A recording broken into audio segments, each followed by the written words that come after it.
Yo, what's going on, guys? It's your boy Sofa here, and welcome back to a brand new YouTube video. Now, in today's video, I'm showing you guys the best working gem farm inside of Anime Defenders. Now, before I get to this video, make sure to leave a like and subscribe, as I would really appreciate it, and it does help out the channel a lot. But yeah, let's not waste no more time and get directly into this gem farm. Let's go. Alright, guys, so for this gem farm to end up working, y'all only gonna need a couple things. The first thing y'all gonna end up needing is tiny tabs. As y'all can see right here, this is basically gonna be your macros for the whole thing. If y'all don't have tiny tabs or y'all is on mobile, y'all can substitute this out for literally any auto clicker. So yeah, just go in your app store, find an auto clicker, or if y'all own PC, get tiny tabs. The second thing y'all gonna end up needing is a private server. So I'm just going ahead and go over here. As y'all can see, you can end up creating a private server for completely free right here, as y'all can see. So go ahead, create a private server completely free and load into it by yourself. Now once you is inside of the private server, you will end up going over here to your settings and setting these settings right before you end up getting into the method. So go over here, turn off camera shake, and turn unit info position to the left, and turn on skill VFX enable. Alright, now once you end up having that, and also turn on auto skip away, I forgot to mention that. Now once you do end up having all of that, basically what you're going to end up wanting to do is go over to the Tower of Eternity.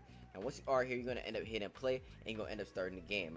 Alright you guys, now once you guys are inside of the Tower of Eternity, basically what you're going to want to do is end up playing through one floor completely fine, completely normal, like you would any other floor. Alright, so we need to go where all of these people are spawning out at, and pretty much what you're going to want to do is zoom your camera all the way out, kind of like center yourself so you can see a bunch of the front area. And this first part, we just going to end up playing through this. You do not need no tiny tabs, no auto click or nothing, like you plan out a regular game. So yeah, we just going to go ahead and speed this part of us clear in the first floor.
Alright you guys, now once you do end up finishing your game up, this is basically the part where you pull out tiny tabs or your auto clicker if you're on mobile. And for the tiny tabs, I'm going to go ahead and show y'all how y'all going to end up setting this up. So what you're going to want to do is go to your preferences, end up going over to play speed, make sure this is at 1x. You end up going over to set playback loops and set this to 999. Alright, so go ahead and set this to 999, and you're going to end up hitting continuous playback. And once you end up doing that, you're going to end up going over to your recording key and selecting it to whatever y'all want. I put mine to F8, and then y'all going to hit y'all playback key and go ahead and put this to F12.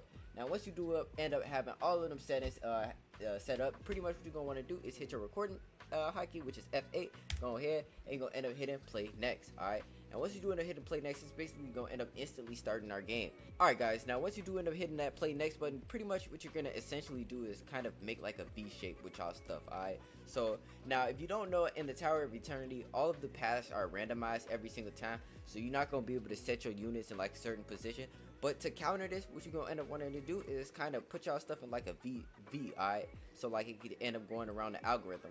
So again, click down here and place y'all units like this, alright? So yeah, we're going to end up just making a V pretty much. So boom, boom, boom, boom, boom, boom, boom, boom, boom, boom, boom, boom, alright? And that's going to end up placing y'all units in like just completely random locations. But eventually, they will place, alright? So just keep doing this pretty much.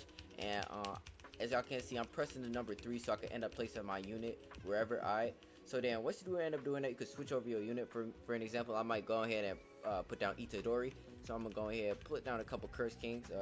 Yeah, so yeah, just like this, and pretty much what this is gonna do is this is gonna instantly clear y'all stage. Alright, so it's really easy, really simple. I'm gonna go ahead and speed this part up, but y'all see what I'm doing, right? Just go ahead and placing them in B segments, and pretty much these is gonna end up killing everything. So yeah, I'm gonna go ahead and speed up this part.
Alright, you guys, now once you do end up finishing, what y'all gonna want to do is hit y'all recording again, recording key again. So I'm going ahead and hit F8. As y'all can see, now I'm gonna just go ahead and hit F12, and essentially what this is gonna end up doing is starting my playback back. As y'all can see, it ends up loading my game inside, and pretty much what this is gonna end up doing is pretty much putting the units in random positions. Alright, so I'm gonna go ahead and give y'all the visual demonstration. I do not have my hands on the keyboard, and pretty much what this is gonna do is automatically place the units. Now with this method, you're going to be making a bunch of gems every single hour. I've been doing this a whole bunch, you know what I'm saying? As y'all can see, I just had 150k at the beginning of the video. But yeah, so once I do end up getting my bread up, you're going to see it's going to start placing the units. So right about now, I'll end up starting placing the units. So again, it's going to place somewhere. As y'all can see, right there, it just placed. So yeah, as y'all can see, this is a really good method. They going to end up taking care of this. And yeah, they're going to end up getting past through this. And again, I'm just show y'all right here. Boom, another unit just got placed, and yeah, this gonna end up placing units all around, getting this stuff done and taking care of. And yeah, that's basically it for this whole video.